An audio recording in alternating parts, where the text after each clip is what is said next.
Alex, why did why Tenet? Why did you decide to commit all this time and energy to this? Yeah, I think the reality is just that, and we can talk about it later, what I've done before Tenet, but it led to what I think is just a couple orthogonal insights into what's going on with climate and just generally this sort of macro energy transition. And then the observation around legacy financial systems not really able to leverage its unique opportunities. And the way that we categorize them is in terms of sort of unprecedented government tailwinds, right? You all of a sudden have this big Sudoku puzzle for up to $800 billion worth of IRA tax credits. And how do you actually solve that puzzle for the end customer and sort of unlock that dollar value on their behalf? The second bucket for us is you have this new generation of adjacent financial products. And that would be EVs as much as the rest of the renewable energy product suite. So chargers, solar, battery storage, and so forth. Either that's for consumers or commercial. One, they're unbundling the traditional landscape, and then two, they drive really different and unique type of engagement because they're energy products, not just generic financial or consumer products. And then the third bucket is capital and financial markets that all of a sudden have this effectively one-way street towards ascertaining, can I still make good economic returns while meeting my decarbonization mandates? And so putting all these three macro trends together for us was really then ultimately around how do we solve for aligning the interests of these different stakeholders? And that would be the customers, B2B platform partners, and financial institutions. And how can Tenet become the fabric that really ties it all together from a financial perspective? And the reality is ultimately we want to help people save money, reducing their carbon footprint. That's really sort of the highest order objective. And then the way to implement that is in terms of defensible distribution when it comes to working with other B2B partners that have the customer relationships or ultimately the distribution that is already established. And then financial institutions that actually have the balance sheets to be able to fund these climate assets. And right now, we're just executing against how do we make that happen with EVs as a beachhead effectively into the broader climate space. Yeah. You touched on a couple areas I want to go back to, but before I do, I'm curious whenever you're talking with people outside the industry, and they ask, what is Tenet? Like, how do you break it down for them? Yeah, it obviously depends. And you know, if I'm talking with my friends, right, it's like, oh yeah, I'm doing a climate fintech and like that's that. And they're like, okay, cool, that sounds interesting. And then the next order from there is, well, we're building financial infrastructure to let people save money, reducing their carbon footprint, right? And ultimately building something around um, technology that unlocks economic efficiencies, and we can pass that back to the end borrower, the end customer, in the form of savings. And then the next more complicated version of that is ultimately we're a platform where we plug into the financial institutions and their balance sheets and provide scalable access for them to high quality climate investments. And we pass those better economic terms back to the end borrower through our B2B partner integrations. And well, there's sort of different permutations of that too. Everything basically centers around financial incentives, right? We're a business that doesn't say we're going to plant trees every time you use our product. We're going to tell you we're going to help you save money. And ultimately, financial incentives are what truly drive adoption and fundamentally just permanent change. Yeah. You touched on this a second ago, but the auto industry in particular has kind of been a certain way for a long time, right? And then EVs come along.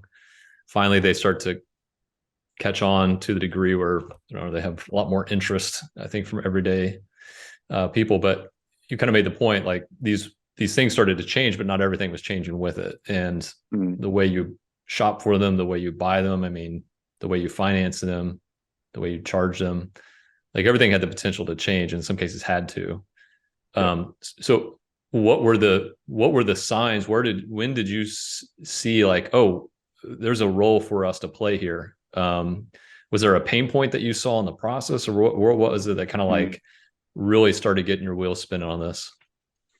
Yeah, the very kernel of the idea behind Tenet was around looking at EVs and, personally being interested in getting one, as well as my co-founder, and understanding very simplistically that the underwriting currently used by legacy providers was identical to that of gas cars. And the way that we view them as they're batteries and computers on wheels, and they should be underwritten in a differentiated but also proprietary way, right? Something that's defensible going forward. And ultimately, and it's not that we do that, but ultimately the battery itself is a lower bound on the residual value of that vehicle because it can be recycled or repurposed. And what we did do actually, right at the beginning of the company for shits and giggles, buy a bunch of end of life Tesla batteries. And we repurposed that into a commercial grid storage application and ultimately proved out that there's monetary value in repurposing those batteries. And in general, that's an interesting business case, not for us longer term, but there's other industry participants that are going down that route.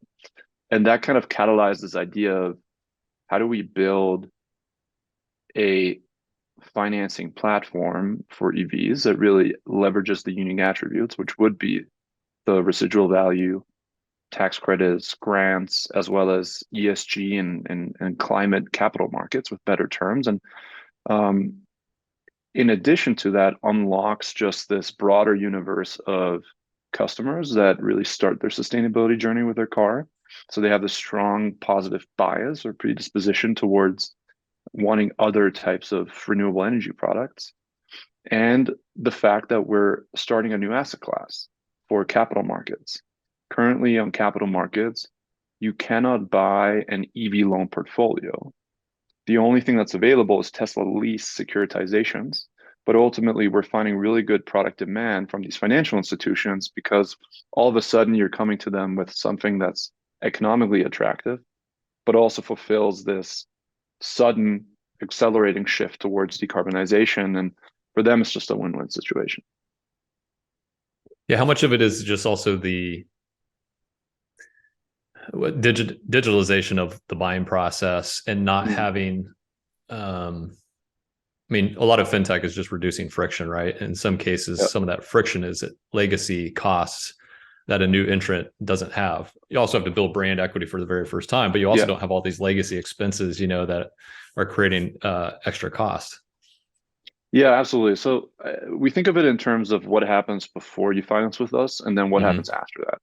And just thinking about the first half, it's really around, okay, EVs do unbundle the legacy auto landscape. There's definitely the future that dealers are still going to be around, captives are still going to be around.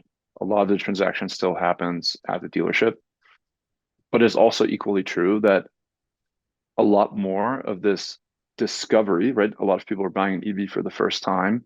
Selection, ordering, and purchase process happens online in a typical e-commerce type of experience.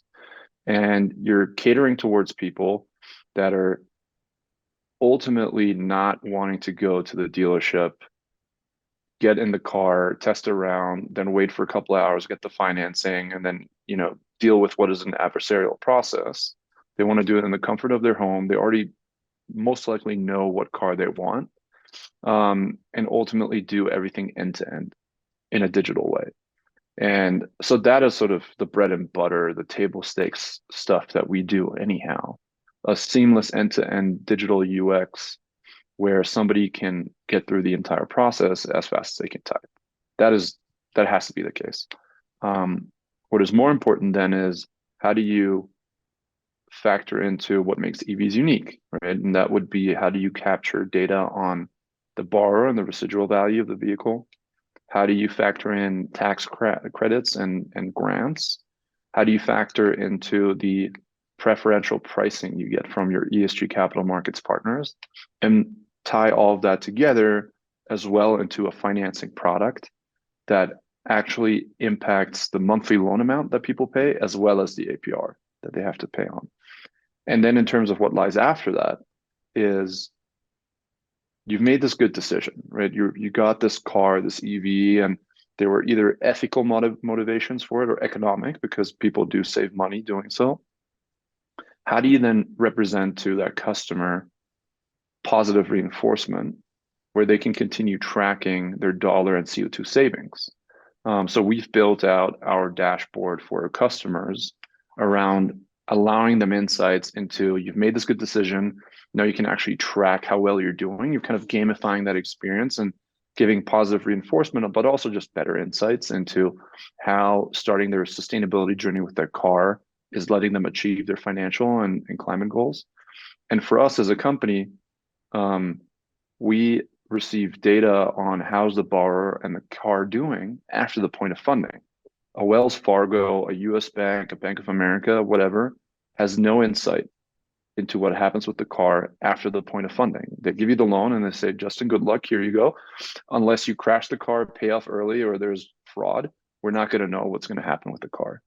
And that just gives us proprietary data that we can turn into better underwriting over time, where we have unique proprietary insights into this new asset class, which is EVs, with unique attributes and features. And ultimately, there's a data flywheel for us to take advantage of, where we can just very likely offer better and better terms to those customers as we get smarter about EVs. That's interesting. Where would you say you're at on this journey? I mean, I would assume you'd say you're just beginning, although you've got a lot of time behind you at this point still. But where would you say you are in terms of where you want to be from, the maturation of the product, the category, as well as, people's understanding of what you offer, whether that's to consumers or even to some of the key partnerships that you have? Yeah. We're obviously still early. We're still significantly far away from being an Ally or a Capital One or anything like that.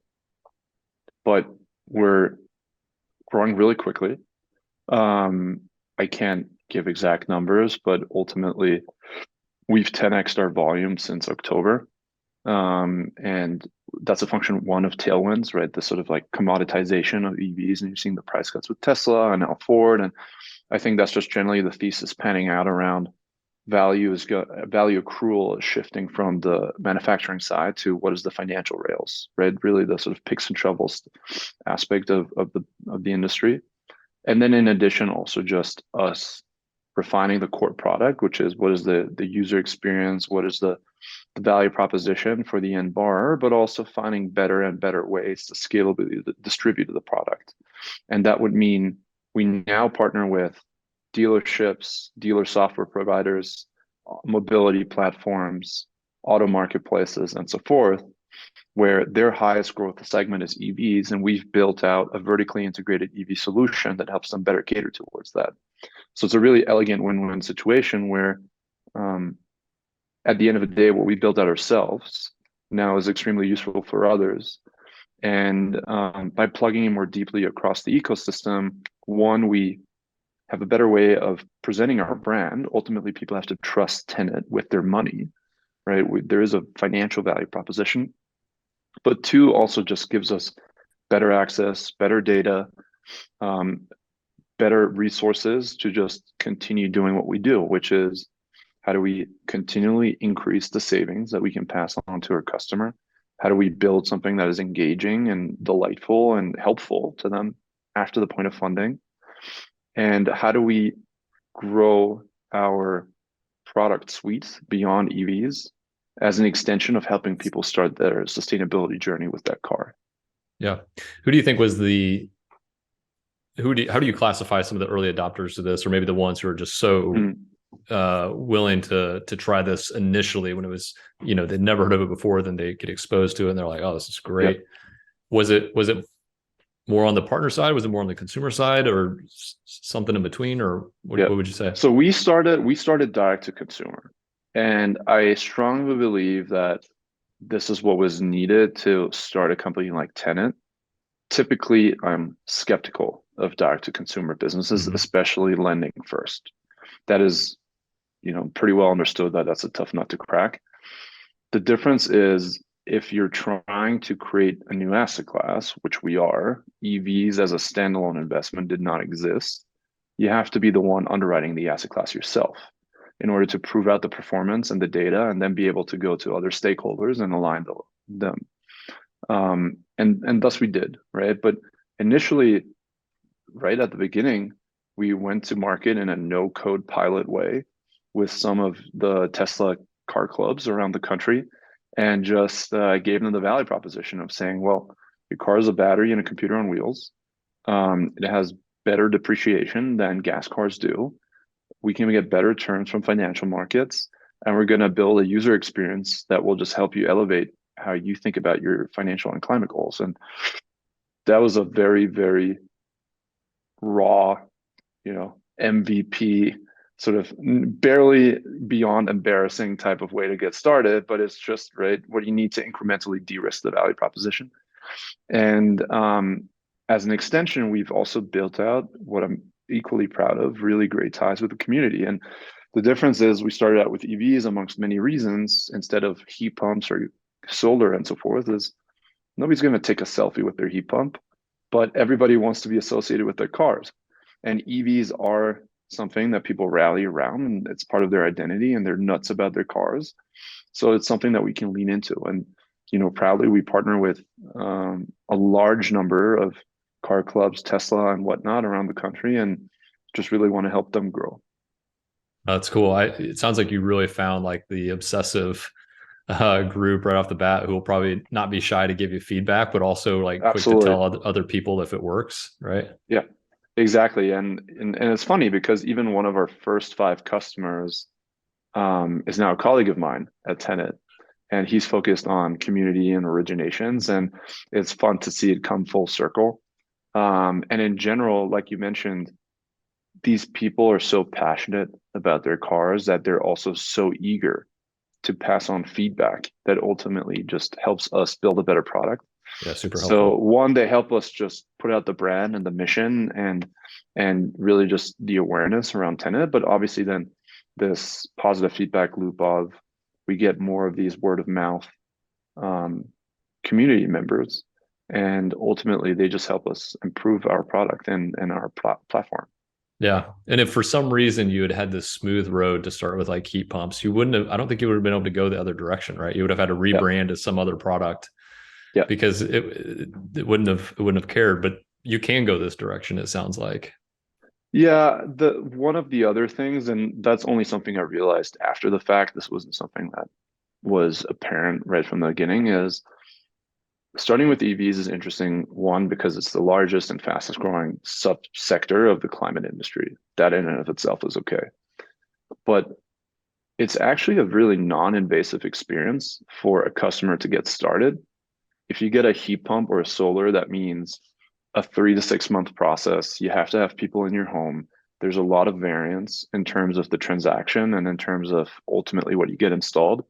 So there's actually not a lot of room to iterate on as a company like Tenet. EVs are fungible, it's non-invasive, it's a quick experience. Ultimately, it has all the features that you need to just go to market quickly and test rapidly and grow quickly. And only then can you use that to effectively approach other sort of adjacent products that do have longer lead times and do have more friction in the installation process and so forth. I think to your point, it's very difficult to reverse engineer that because you have to use velocity really to get started building a company. That's the only thing that matters. Yeah. And if we're going to spend months with a handful of home installations to get started, we're just not going to get the data points in terms of the volume of data points to actually get statistically significant signals around how are we going to improve our product and our process.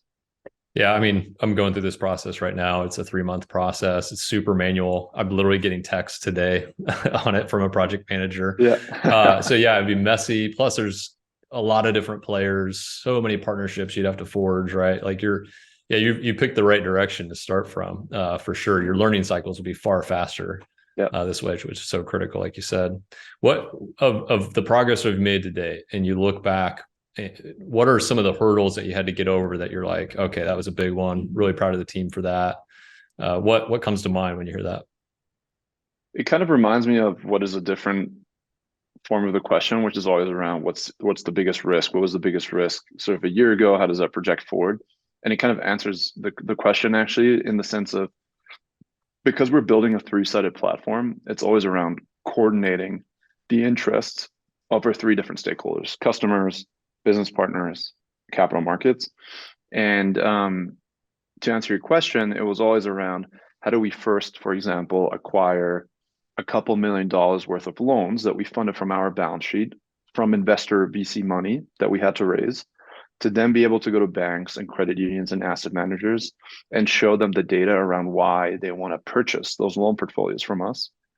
And then that unlocks financial facilities, which we can then use to go to our business partners and tell them that we can originate so and so many tens of millions of dollars with them, or hundreds of millions for them, because of those financial facilities. So it's constantly a coordination game that we have to play, where it's a function of the business. It's something that's systemic to it, but fortunately something where once the flywheel really starts flying, that gets easier and easier over time. But thinking back more specifically, it's around really launching that first no code pilot out of nowhere and knowing next to nothing back in the day around what we're currently doing. It was around, right, hustling after every deal, right? We used to just, shout and congratulate each other and pat ourselves on the back for every single loan that we booked back in the day. It was around getting the first term sheets for warehouse financing less than a year after founding the company, which in and of itself is frankly pretty quick relatively to how long it takes. It is to our first business partnerships, our first dealer partnerships. It's just always these first of their kind milestones where you look back and you can't believe that now you're just doing, tens, hundreds, whatever, how many of them, every day, every week, every month. But getting that 0 to 1 is always something that we'll be nostalgic about. Yeah, totally. Completely. I'm guessing along the way, you had a lot of people giving you well-intentioned advice. Did you have any advice that, again, good intentions, but you're like, that's not us. That actually is terrible advice for us? I mean, anything that comes to mind with that? Interesting. So I think ill-advised advice would be probably focusing around how do we do something that ultimately isn't a core focus right now. And what do I mean by that? So distribution is king, right? If I can't sell the product, then no matter how good the product is, it doesn't matter. And ultimately, some sort of like poor advice has been around how do we already drive product expansion before we nail and scale defensible distribution. And that could be, for example, how do we already incorporate solar financing or some type of other adjacent product with the EV loan, when really what matters is how do we harden the distribution of the EV product in and of itself so that it is a defensible customer acquisition wedge that we then ultimately monetize. And I think that was also a learning process, because obviously we get excited around, oh, what else can we do and how do we do that as quickly as possible? And there's so much money to make and revenue to unlock and whatnot. But I think constantly refocusing on what matters most, and that being how do you distribute your product in the most efficient, scalable, defensible way, is something that we really try and stay true to. Yeah, I 100% agree. I think if you want to put it down in really simplistic terms, you have product innovation, then you have distribution of that, right? And what I'm hearing from you is, yeah, you got to innovate first, but you have to distribute it to a certain level before you really should be thinking about innovation again. Because otherwise, if you innovate, now you got to distribute all of that. And that may be difficult to do. And who gets to go first? Then you fight over resources and your value prop's muddy and mixed, right? Yeah. And you have nothing to build off of because you're trying to do all that. So I completely agree with it. It's a balance between the two. And I feel like every decade we kind of, the pendulum swings between which one we care most about. And I feel like right now it's in the product innovation side. and distribution comes second. But it needs to come, like to your point, like you have to do it, and then you can come back and innovate some more. But like, don't do it too fast. Yeah, I think it's cyclical, right? Like you say, where you have to innovate, but then you also equally have to notice and or even anticipate the inflection point of when you have to focus on distribution. And then it swings again to the other side of when you have to innovate again. Maybe you paralyze it somewhat, right? It's obviously a gradient, not a binary, but I think too many people just focus on we have to perpetually innovate and buyers will come, they will notice how good the product is, it will sell itself. What I've just learned, especially when it comes to fintech, and that obviously sort of probably differs with other types of industries, but specifically with financial technology and software, distribution is just absolute king. You want to be part of the infrastructure, the fabric that other entities use to better conduct their business. And ultimately, that's also what we want to do ourselves, right? You look at companies that across the board have incredible distribution, but you wonder how the hell does their product distribute or their product sucks? Well, it's because distribution is king. And I'm not going to name any of them, right? But there's obviously a litany of examples of, publicly traded companies or private ones worth tens of billions of dollars. And you look at their product, their website, and you think, no way in hell would I buy this thing. But then you realize that their distribution process is just exquisite. Yeah, it's so true. I mean, I think if that's a function of the emphasis on product is the engineers have a big seat at the table now. They didn't always have that. But to your point, we go out in the marketplace, there's a lot of stuff that's not innovative at all, but it's Yeah. sort of stuck there in that distribution that they've had for a long time. And so you have to unseat that. You want to be innovative. You want to be proud of like what you're putting out there. But it's got to get out there. Yeah, exactly. What are there any misconceptions that people have whenever you're talking with either a consumer or a potential partner? Are there things where you say, "No, I need to"? No, that's a misconception, Mhm. or maybe there's a misunderstanding of what the value provide. Yeah, I think absolutely. Right. And one, that's just because we're still very early, and then two, because the industry is still nascent. First of all, it's just around auto loans. Auto loans are really boring to people. Nobody thinks about the auto loan industry, but there's $672 billion every year of new auto loans. There's 1.3 or $1.4 trillion of outstanding auto loans. It's actually huge. And the thing though is that this industry hasn't really changed at all in 30 plus years. So everybody has just become accustomed to a certain process of dealing with it. And you go to a dealer and they give you like 50 options and they price it up by 1 or 2 percentage points. That's how they make their money. And then they try and sell you into a warranty and then you pick up the car and that's that. And so one of the main misconceptions is like, okay, you're just another auto lender, and ultimately there's no differentiation there. And even more importantly, no proprietary defensible compounding edge when it comes to your underwriting. But with EVs, you actually have attributes that quote unquote expand the credit box, right? You have the tax credits and the grants, you have the residual data, you have the telematics data, you have climate emissions and so forth, things where you can build data architecture that just gives you proprietary insight into variables that now impact how you underwrite and finance these assets.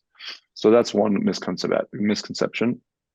And then the other is around um, ultimately, how do you actually build something that goes beyond cars, beyond EVs?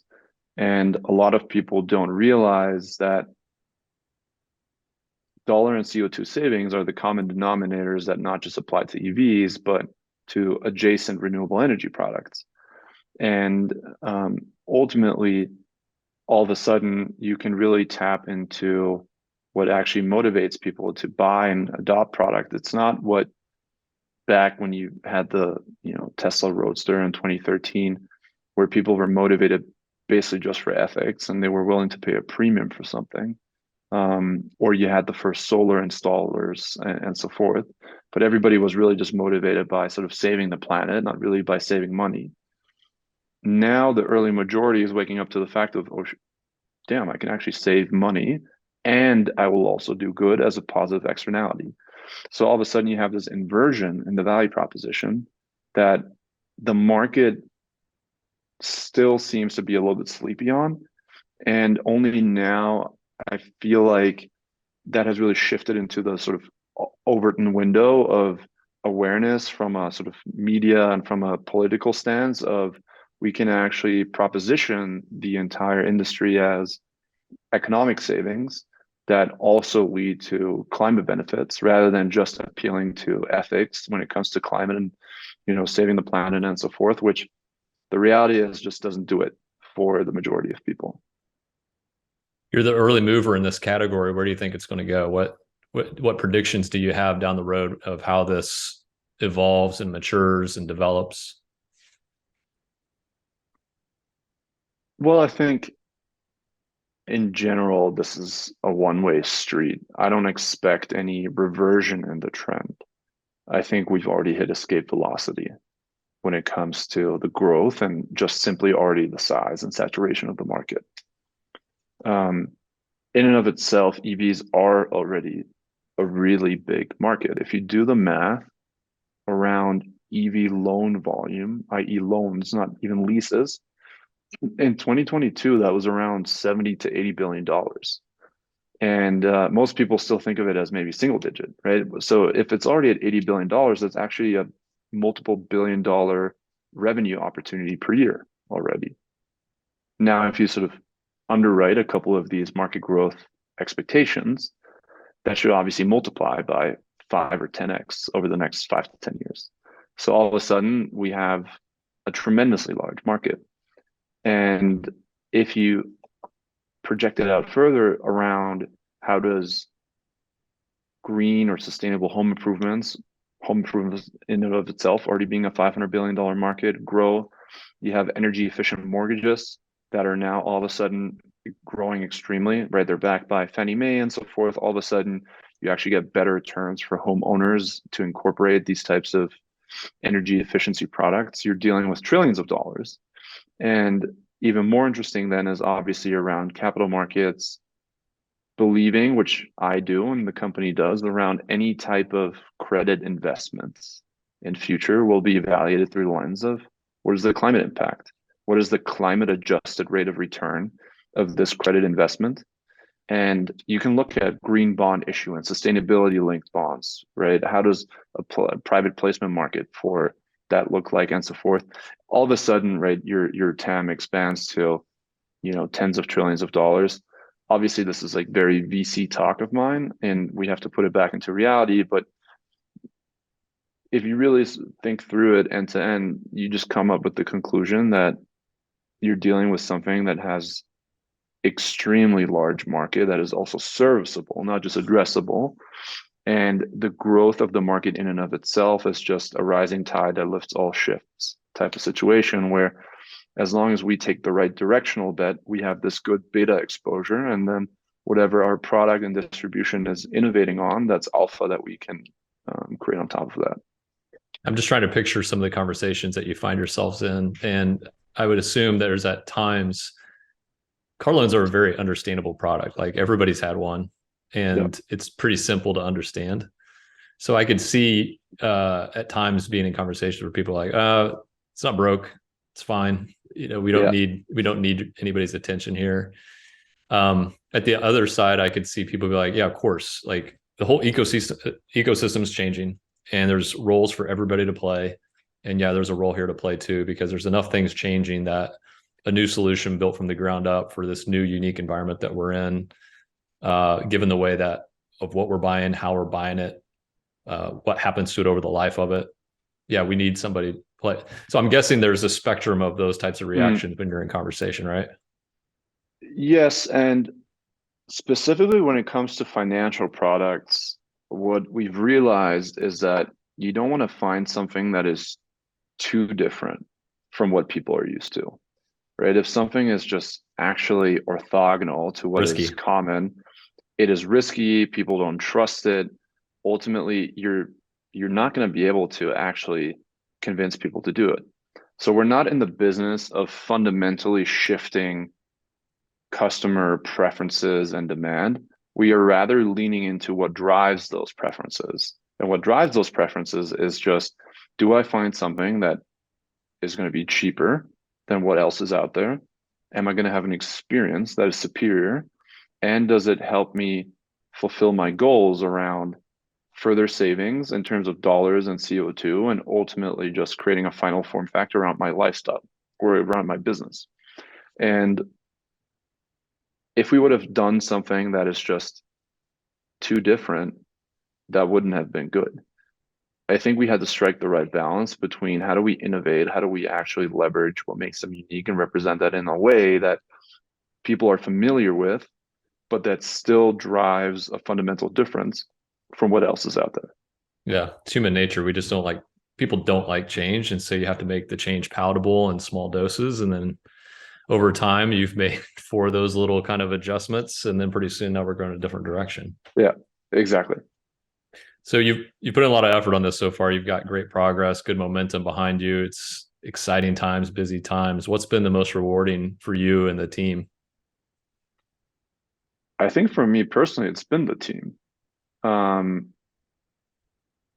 the nice thing is, one, as an organization, right from the start, we've made it so that culture and values and recruiting are just something that we over index our time on. And we spend a ridiculous amount of time on it, but for good reason, right? Because you attract just people that are just so incredibly smart and driven and motivated, and ultimately are what creates the product. And personally, people would always think, obviously, he's going to say that, right? Like he has to sort of say that. But I actually truly mean that, right? I do have the opportunity every day to work with people that just grind it out, right? That work all day, every day. And purely because all the incentives are aligned, everybody's pulling in the same direction. And, for us, people know that, yes, they can make a lot of money joining Tenet and getting equity in the company, but also what they do does have that positive externality of you're actually doing something good. You're actually leaving something for your children. You're actually doing something for others that increases socioeconomic wealth. So it's a very good sort of two-pronged approach in terms of, one, finding motivation for the current team, but also, of course, helping with converting, recruiting candidates and so forth, where they see the economic benefits, but also just ultimately the impact that they can have by joining us. And so I think for me personally, that's the most gratifying aspect. Simply also egotistically because, well, the people are what build the product, and we need the best product, so we need the best people.